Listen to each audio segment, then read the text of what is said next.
This is my recipe. It's called Organic Slant Stoup. Basically, a stoup is a little thicker than a soup, but not as thick as a stew. I invented this recipe because I always was concerned about flushing my minerals and nutrients from my veggies down the sink after boiling them. So I wanted to create something that I could cook all together and just totally eat all those nutrients instead of wasting them. So basically I start off with 2 cups of spring water, which is already in here. I put this container of vegetable broth, which is already in here. I ended up putting a little can of tomato paste, which I'll scoop out the rest of it in here. I added a tablespoon of olive oil. By adding fat to the tomato paste, it kicks up the lycopene. So I'm getting the fat from the olive oil. Now the veggies. All the veggies except the onion were grown in my garden. So I like to cut everything in nice big chunks. It's a lot easier to make too. My favorite pepper is a sweet Italian Nardello pepper. I counted like 25 of these puppies on one plant. Very sweet, and the key to growing my vegetables is trying to get all vegetables that have red pigments in them. Anthocyanin is what gives those pigments the color, and it's supposedly one of the most powerful compounds that you could eat. And it just so by chance happens to come naturally in all these very nice vegetables. Here's my other veggie that I'm going to use is a bull's blood beet. A lot of people don't like using beets in soup or in stoups because it has a very earthy flavor. I love it because I know I'm getting those really dark red anthocyanins. That's all I'm worried about. If it tastes a little not so good or sweet, that's fine with me because food is actually medicine. So I'm cutting this stuff up. Look at how red that stuff is. It just dyes your fingers. So I'm cutting them up in little chunks. And of course, you cannot waste anything. You must use the leaves and the stems and the top, actually. We use it all. The next item is going to be my Ikebana eggplants, Japanese eggplants. Watch the little thorns on the top. If you got some blemishes, that's fine. You can cut them right out, or you could actually just use them like that, but I'll cut them out just in case there's a little rot in there. And I'm going to cut them up into nice chunks. Now remember, this is going to be cooking on a very low, the lowest temperature that you could set your stove on for 2 hours. So it will soften all this stuff up, and you don't have to worry about your zucchinis being old because they're a little woody like this one. Believe me, after 2 hours of just basking in all these good juices, they'll soften up for you.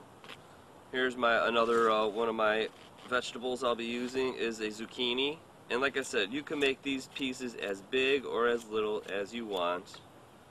I like them big. So I'll just chop these guys. And then remember, you can only put so many vegetables into this pot that the size will allow you. So that's usually my problem, is by the end I cannot put this lid on it. Alright, next item is going to be the broccoli. We're going to use the stems, the leaves, everything. There's so many very nutritional compounds in here. You want it all. So we'll do the stem. And they got different flavors. The stem tastes different than the florets, and vice versa. And I just chop. I just go ahead and chop. Don't matter. In the end, you can't forget about the leaves.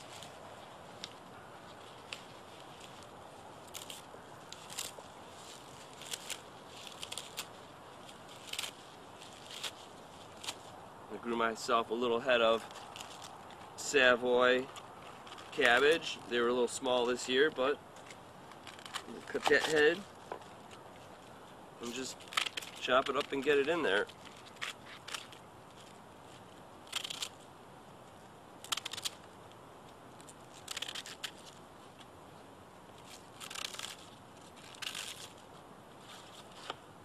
Another one of my favorite red vegetables is ruby Swiss chard. That's all going in.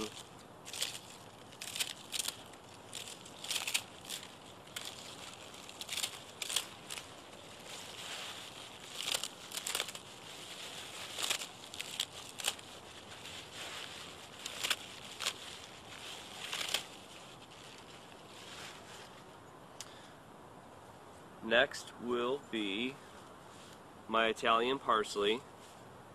And when you grow your own garden, you get to use just like a lot of veggies at one time, because you have got such a harvest that it doesn't matter. You use as much as you want. That's the way I see it. This stuff is all going to cook down, remember. Alright, then we're going to use my Cayenne pepper. This is going to add the heat, and I'm going to leave the little seeds in it, which really gives that hotness, because I'm not going to add anything else really crazily hot. So that's in there. So now I love my basil. This year my basil grew 3 to 4 feet tall, as you can see, and I am just going to trim off these leaves. And actually, what I love to do, my latest thing, is I'm throwing the whole basil, leaf, flower, and stem straight in there, and you get so much flavor from that flower. And later you could pick it out. You don't need to eat it, but it just adds so much flavor. There's that. I'm going to add more of the basil and just pick all these leaves off.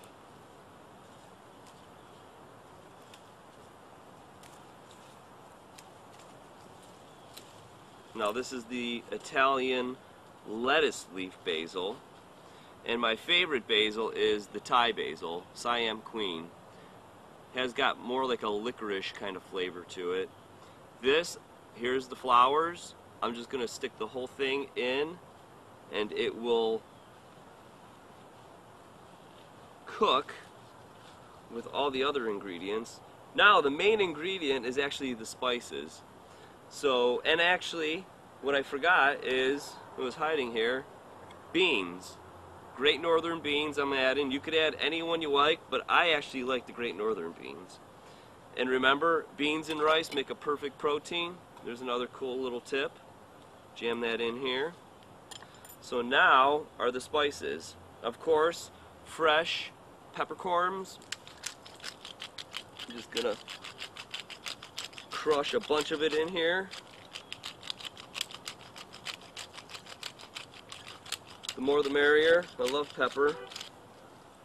I'm going to use Italian seasoning, and what they got in here is basically basil, coriander, garlic, paprika, oregano, onion, sage, parsley, thyme, and black pepper. So there is a lot of stuff in here. I love it. So just put a generous little portion on top over there. Now you can't forget the sea salt. Pink Himalayan sea salt is supposed to be packed with a lot of minerals. So a nice generous little twist there. Don't be afraid of that, because I'm really not adding too much other salt in the Stoup. Here's another local seasoning with more seasonings. I'm just going to put a nice generous pinch for flavor.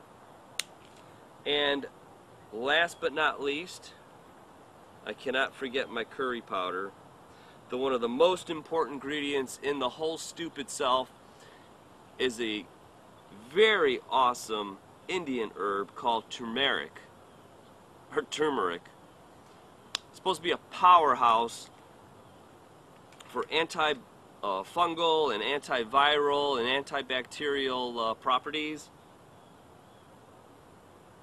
Like the beet, it gives you a very earthy flavor, but you need to add it to as much food as you can, because it is so good for you.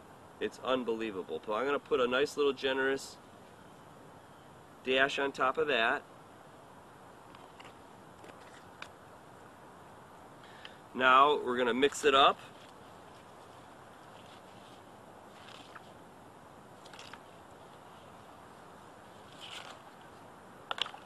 The colors that are in here are amazing. There it is.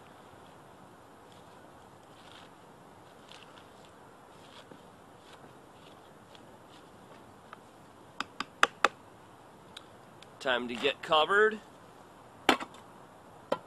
We will put this on the stove on the very lowest setting that you could put it on without the flame going out. We will cook it for 2 hours.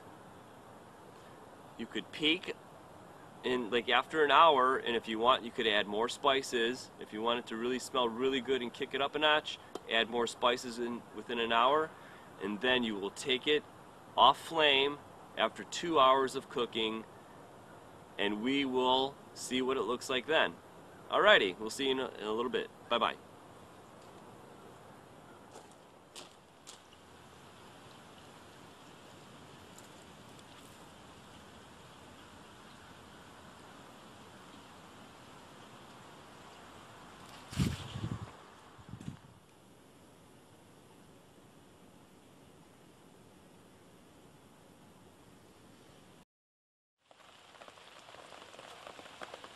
Two hours later, and the stoup is ready. Let's put some on the dish.